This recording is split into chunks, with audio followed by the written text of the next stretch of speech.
Feel safe, feel secure. ATA Security.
Okay, culinary magic here. We're at the Taste of Dublin, really bringing the food to the people and the people to the food. And a man that I have here, Gary Rhodes, thank you very much. Not at all, my pleasure. I've seen you on The Hot Chefs, you know, your first stint on TV. Yeah. You've travelled through Britain, roads on Britain and all that. Now you're here in Dublin. What's going to happen in your restaurant and what are you going to bring? Well, I mean, basically, I want to bring people just good, simple food at good, simple prices. You know, I think there's so many great flavours in Ireland. I want to use as many local ingredients as possible. And I think that's what's to be taken advantage of, you know, great Irish tastes and give it to great Irish people. I mean, it's quite incredible how the culinary world has changed in this country. So I just want to be part of it. Yeah, the culinary world has really changed, and for a long time we were struggling. But now, as you see, Richard Corrigan and Paul Rankin, they've gone to Britain, bringing back the glow. And also, like looking at the ingredients that we have, there is the actual platform there to bring a new stage of Irish glow. Oh, very much so, very much so. I think, you know, there's so many great old classic dishes as well that I want to try and give maybe a little more of a modern and new twist to. But as you say, some of the great French chefs want to come over here now. A lot of the great Irish chefs who've gone over are coming back to open up. And that is giving me the passport to say I want to be part of this and get it here. You, Gary, you've inspired a lot of Irish chefs. You know, it is just your whole presence here that brings a new kind of emphasis on eating and actually bringing, you know, the flavour to the people. Your new restaurant, tell me about the new restaurant. Oh, that I can't tell you how excited I am. You know, obviously when you get involved with the new restaurant, but here, I mean, in a city like this, which has become so vibrant, you know, the people of Dublin, they just want good food, but they want good food at good prices, and that is exactly what I want to give them. You know, they've got such an amazing sort of palette. You know, there's all kinds of different restaurants here. There is something for everyone, but I want to try and pack that into one big room. So we've got a big restaurant, seats about 250 people, and you know, it is about giving people sort of simple food, simple prices, and a range of cooking that's going to suit everybody. So, any signature dishes from Gary Rhodes for Dublin? Oh, you'll see a few turn up. You know, there's going to be something along the bread and butter pudding lines, and the great old, you know, Irish cheddar rare bits with the smoked haddock and tomato salad, a dish I've been cooking for 20 years, so it had to be here. And what about our Chateau Dublin, our best Irish wine, the old Guinness? Oh, well, Guinness. Oh, goodness me. It's worth being here just for that wonderful, wonderful drink. So, yeah, can't wait to keep trying it. Okay, well, we're very excited. Gary's arrived in Dublin. Things are going to be happening in culinary world with the Taste of Dublin. Rory Morahan, the Druid chef, bringing the food to the people and the people to the food. Thank you.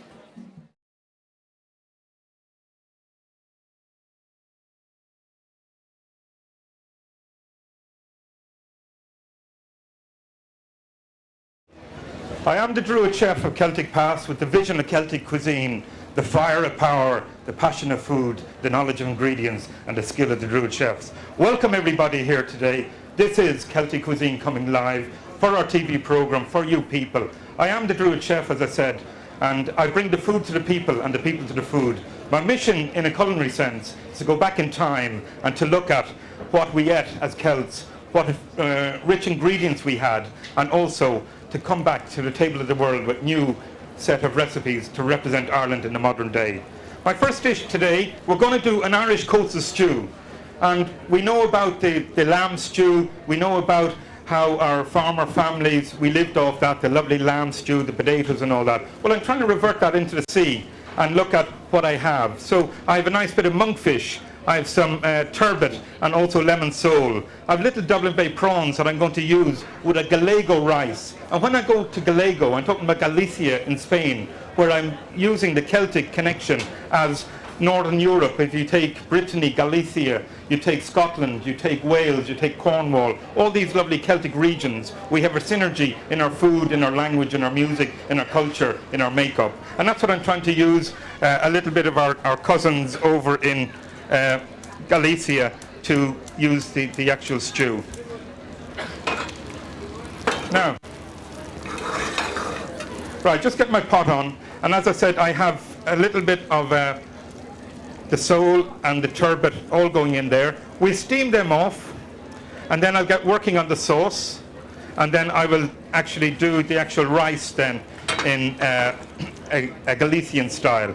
I have a little lobster sauce here as well that I have to finish, and that's going to be with a cream in there. And then we're looking at the colours of Ireland. We're looking at the green, the white fish, and the gold of the lobster sauce, brought into the Celtic Sea in a lovely Irish coastal stew. Okay, so I get my lid on there. The lid, please. Thank you. And what I'm using as well, I'll give you an idea of some of the ingredients. I don't use salt and pepper in my cookery. I use a Celtic salt. It is kind of like with clove, a little bit of black pepper, a little bit of cayenne, and paprika in there, and also some herbs. And that's what I bring as a flavour, and that seasons all my food. So I have a continuity going through how I use the actual seasoning. So a little bit of my salt, my Celtic salt just going in there, and they will steam up nicely, and I'll get working on the actual rice. So what I have in the rice, I have a little bit of saffron.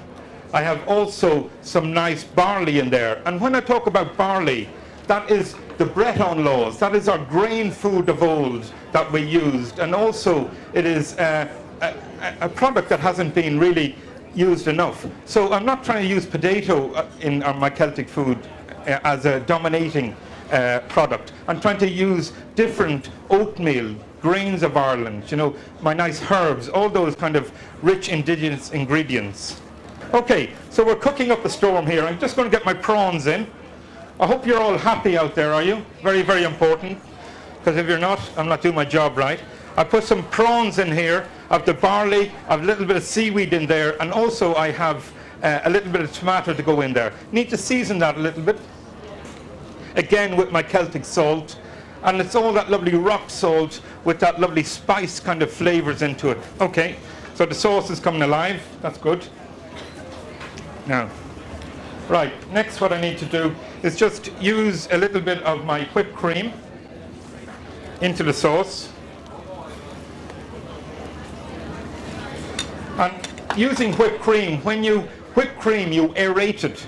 So you're putting, you know, a sponge into the cream. And when you put that into a sauce, you aerate the sauce. So you get a lighter sauce, although it's rich with a little bit of cream. And again, when you're looking at butter or when you're looking at cream in cookery, you can use those, but in moderation. Too much of anything is bad for you, and a little bit of something is always good for you. So we have a little cream gone in there. And again, it's just aerating very nice as the sauce. And it's a light sauce, not heavy sauces on the actual fish. Okay, so we're nearly ready to plate up the first dish. We'll get all this going. So my prawns are just cooking nicely through the rice, getting all that nice flavour. Need to just put 1 or 2 little knobs of butter in there. My tomato just going in here. I'm going to get a few little chives, bit of choppy. So we're quick here today with our first dish on our Celtic True Food journey. And don't forget, ladies and genties, you're all with me on this journey. When we complete it there, you'll see the work done in half an hour and the food brought to you in a nice style. Now, the next thing I need to do is I need just to wilt these a little bit. So I'm just going to put them in the steam pot, let them wilt, and then we start traying up. Okay, that's the way there. Thank you. All right. Now,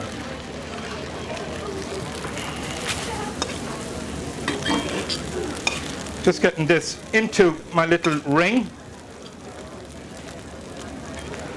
And when I'm putting it in the ring, I'm putting like a castle or a little mount in the middle of the actual plate. Then I'm going to put the nice white fish around that, and then we're going to lace it with the lovely light lobster sauce, and then top that with the green. So what are we looking at? We're looking at green, white and gold of Ireland, a Celtic coastal stew, and also a nice flavour that goes very, very well together. Okay, so fish is just cooked nicely. Now I have some turbot, sole, I have a nice little bit of monkfish, and then I have my wilted greens just going on there. So that'll be enough there. Now, just to lace this with this lovely sauce, just around. The Gallego rice is doing its job. Okay, that's our rice just done there. Now, just the next thing is just a little bit of wilted greens going on top. And there we have it. We're successful through the first dish. I'll get keen to put that through. That's what it is, ladies and genties. Just our Irish coastal stew, our lovely white fish, that is our turbot, our sole, and also monkfish. We have our Gallego rice that I was talking about, our friends over in Galicia, our Celtic connection. We have our nice greenery going on top, wilted greens, and then we have our nice seasoning on top. Happy days here at the Taste of Dublin, and it's really bring the food to the people and the people to the food. Many people have passed through, all these different caterers have catered them. They brought a lovely flavour of Dublin to this event.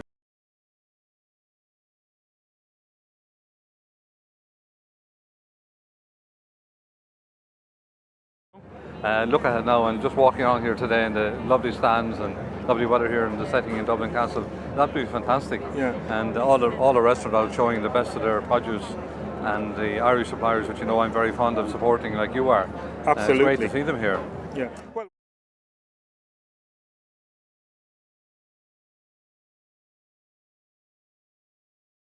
I've no problem. I mean, my roots will probably go back to Irish food like yours, but probably in a different sense. I wouldn't be doing the same research as you.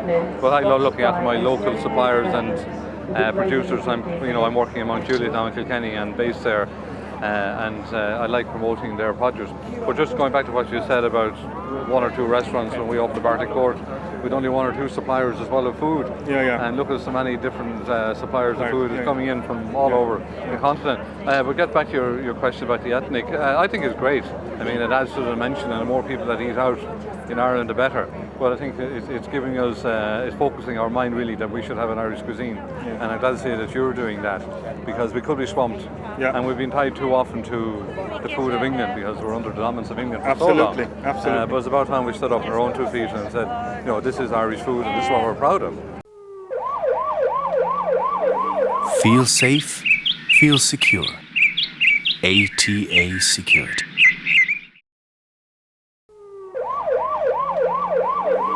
Feel safe, feel secure. ATA Secured. so what I have here is a story about a two-tone onion soup. And I'm looking at using a white onion and a red onion. I'm looking to use a black stout and a little whiskey cream to go into this. And when I talk about Christian pagan food, I'm talking about using the yin and yang of Irish cuisine. I'm looking at using the imagery of that. And there's a poet called Austin Clarke. I just have a little drink of water. And Austin Clarke, he actually spoke and wrote about the Christian pagan mold in Ireland. And that's where we had a big change when the Druids went out and the Christianity came in.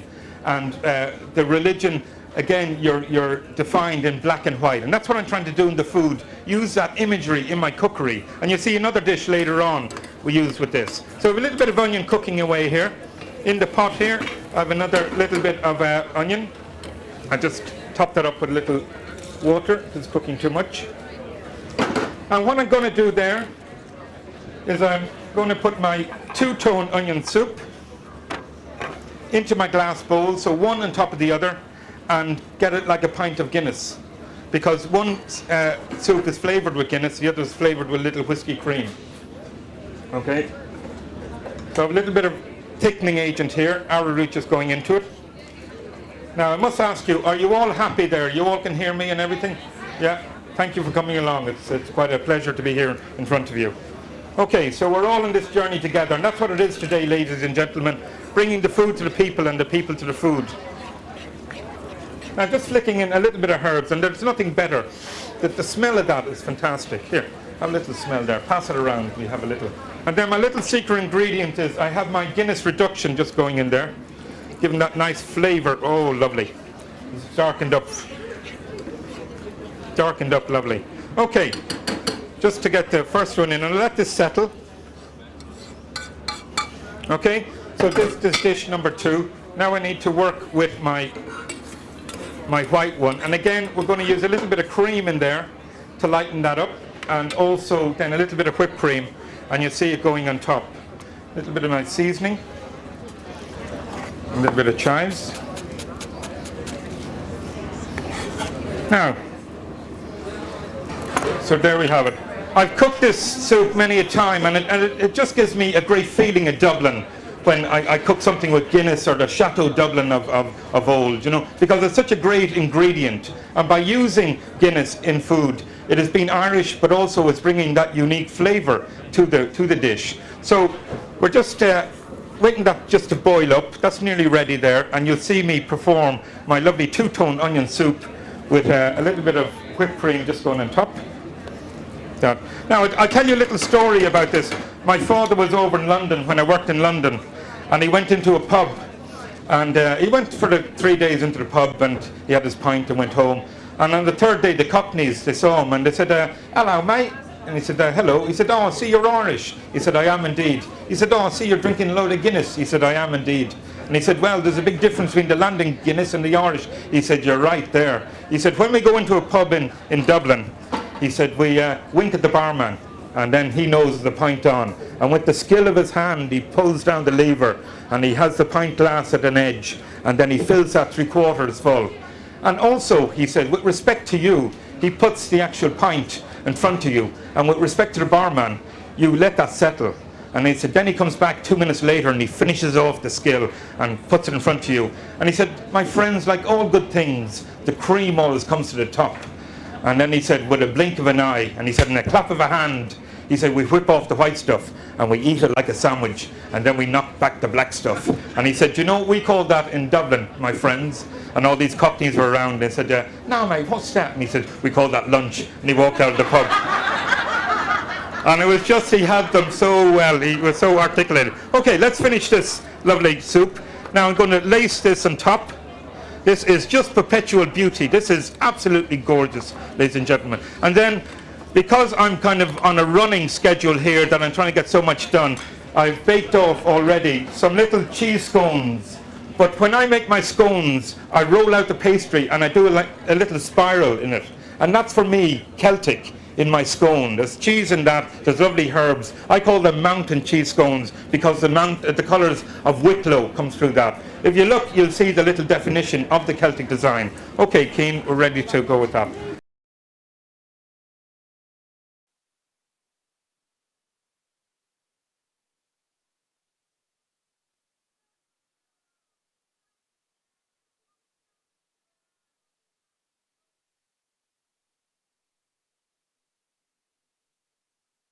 Just calming down as the crowds change here at the Taste of Dublin. And remember, it's bringing the food to the people and the people to the food. But I have another colleague and a well-known chef all around Ireland and also internationally, Kevin Dundon. How are you? It's great to meet you again, Kevin. And just, you know, we're talking about the whole chefs, the new chefs coming through, the actual education of the Irish chef.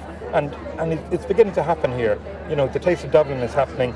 There's new flavours coming into Dublin, and yourself as well, like doing what you're doing to school and all around Ireland. Yeah. Tell me a little bit about that. I just think that the food in Ireland has changed so dramatically particularly in the last 10 years. I mean, it's predominantly a lot of chefs like myself who've travelled all over the world and picked up some great ideas and brought it back.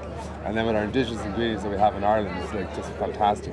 And to incorporate what we learned, the international flair from abroad, bring it back to our wonderful ingredients and create dishes. But also because the general public are travelling so much that their palate is getting a lot more educated and they're expecting a lot more. So they're actually putting us up to the plate to actually create more. Absolutely, and a point that I brought up with Gary Rose just earlier on is that we have the best produce, but we never realised that. We sold our abroad. I didn't realise it. Yeah. Like when I was working working in Dublin before I went away, I always thought, you know, it's because we were so used to it. We were growing up with it. It's like just fantastic. And then you go away, and in fairness, I have a restaurant in America, and to find product with depth in America is very, very hard. Now it is there in fairness, but you just have to look so much harder. It's on our doorstep here, everywhere. Yeah. So you go away, and you know, when you're internationally, there's a lot more flavors and more intense flavors happening, and that's just drawing at the flavor of the food. And then I came back and incorporated that into the style of food that we were doing here. And suddenly everything was just exploding, and the flavors were far too strong. So you had to kind of calm all that education back to actually let the true flavors of our phenomenal ingredients. And those true flavors as well, you put your money where your mouth is, because you brought that team over to Boston. That's right. We all saw what you did there, and hands down, we won. Yes, absolutely. You know, everything, every dish, everyone knew, they all stood up and they counted. And that's what's so fantastic about the Irish chef nowadays, you know, that they have the confidence. We have the money coming into the country, the culture is there, the music, the dance, all that is around us, and all we have to do is add that talent into a culinary context, and we can do that. And trying to find the hidden Ireland, Kevin, as you are finding, you know, every day. But it's how I find it is going to local pubs, and you meet these quirky people that are actually, like Dan Roche that smokes my fish for me. He smokes in his garage behind his house. He's just like a great fisherman, great character. And he says, "Oh, I smoke a bit of fish too." I said, "You do what?" And he says, "I smoke a bit of fish." I said, "Where do you do that?" And he says, "In the garage." I said, "Oh, geez, I must come down and have a look." So I went down, and it's a fabulous, simple operation. But I mean, his touch is just beautiful. And I work on it. Like last week, I've come up with a new dish of smoking some cockles, because we get cockles from Duncannon Beach. Yeah. We brought them down and we started smoking them. We smoked them for a half an hour, 3/4 of an hour, an hour and a half, up to 4 hours, until we got the exact smoke flavour that we were looking for. But it's beautiful to have small producers like that on our doorstep. Yeah. But you go to these guys, right, and you get so inspired. You know that you talk about, you look at cookbooks, you look at magazine, you're flicking through and you're going, interesting idea, maybe I'll try it this way, and you kind of get inspired. But you go to these guys, the passion that comes out of their pores of the body, just purely of this raw product. Yeah. And then you cannot but be inspired to come up with a new. Yeah.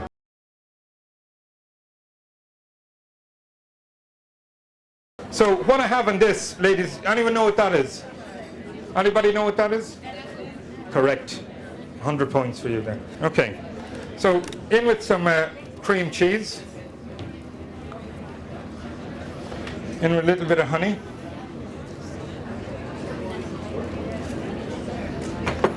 Just going to mix that up. Loosen it. Then a little bit of cream just going in there. And I'm making a Newgrange cheesecake. And what is Newgrange in a vision? It is a white dome with a wall around it with a green top. And this is going to come alive in front of your eyes here the next minute or two. So that's mixed up nicely. And I always carry a few nuts with me there, hunter-gatherer, just as an idea. All these things are important to me in my cookery because, again, it gives me the lines, it gives me the understanding what I'm actually doing. Right, just a few little berries going in there.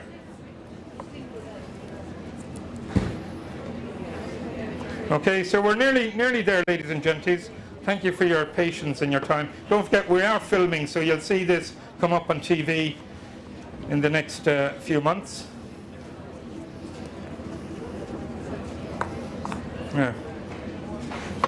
I'm just building up the plate here. Okay.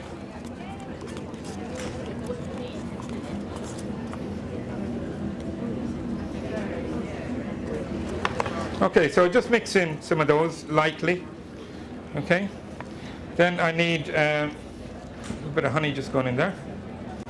Very nice. I have a little bit of sauce. Lovely.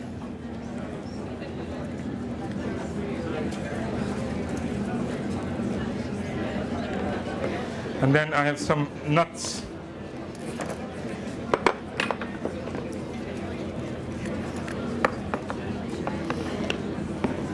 And I always say the art of cooking and the cooking of art. And that's what it's all about here, to look into Ireland in a historic and cultural fashion, bring out some new recipes, and also bring out a new presentation in a style that is understood by the Irish, for the Irish. Okay, so that's just going in there. A few nuts, and the rest will go into the cheesecake. Mix that up. Just fill my mould now.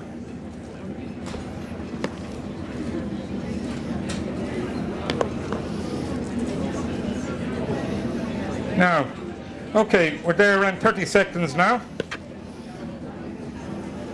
And just the last thing to put the nettle honey on top of the actual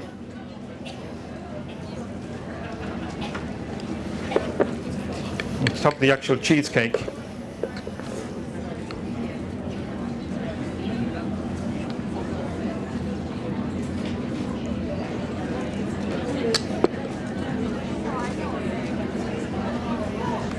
And for me, this is the Newgrange cheesecake. The white dome, the green top, very rustic in its format, very simple to do, with a porridge biscuit with nice wild fruit, reminding me of the stone outside of Newgrange. And what's inspiring Kevin Dunn in the next few weeks or months? Inspiration for Kevin Dundon. I'm going on holidays tomorrow. That's my biggest Hallelujah. inspiration. No, it's meeting these guys. You know, it's like traveling around Ireland. I'm like so busy and I'm traveling all over the place, meeting great chefs and just chatting about food. I can talk about food all day, just like yourself.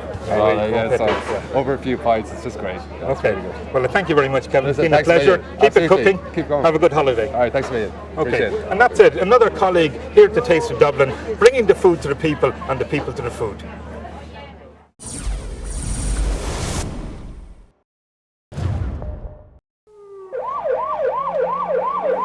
Feel safe, feel secure. ATA Security.